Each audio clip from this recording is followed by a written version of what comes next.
Hi everyone, my name is Onikepe Owolabi and I work at Gumaka Institute as a senior research scientist. And today I'll be presenting on Construct 1.1 for the IMHM meeting.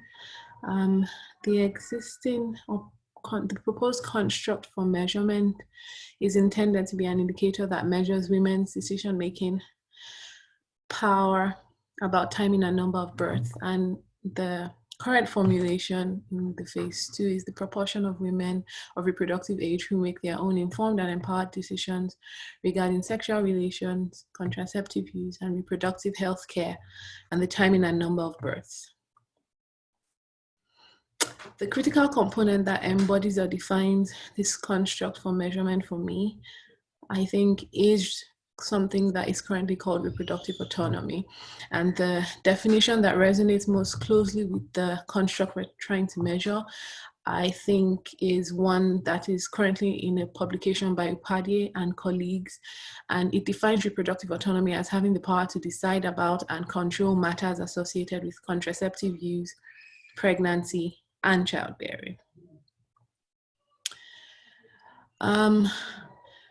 People have attempted to measure elements of this construct over time, and a lot of the data that has been used to capture what this construct aims to measure in low and middle income countries has been from demographic and health surveys, and in high income countries from primary research studies. As I said earlier, because people have been attempting to measure elements of this over time, there are a couple of indicators in the published literature that are similar to this. This includes reproductive autonomy, which Upadhyay et al. Created a scale for in 2014, and its antithesis, reproductive coercion, with work done in the US primarily. Reproductive decision making is another term that has been used by colleagues in Ghana, also sexual empowerment.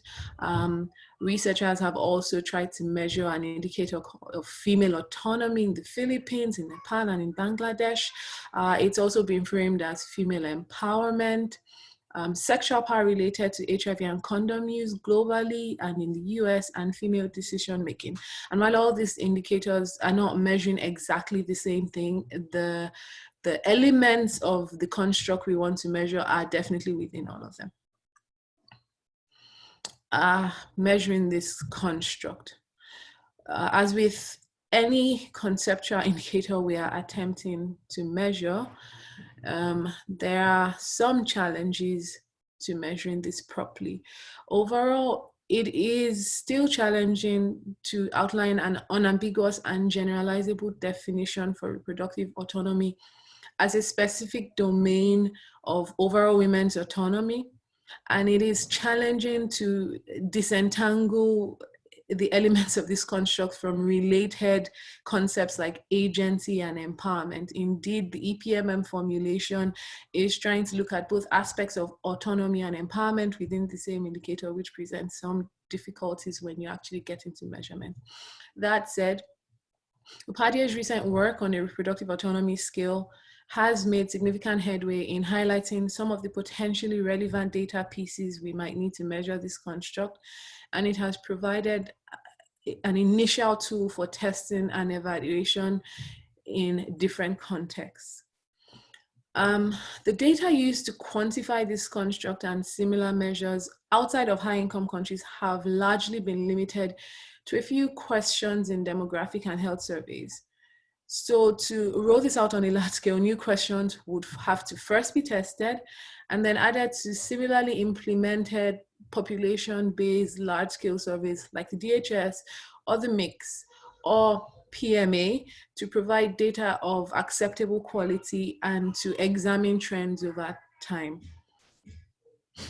And of course, the questions that have been tried out to measure this construct do not appear to be collected in routine surveillance systems, by which I mean health management information systems, HMIS, like DHIS2 in developing countries.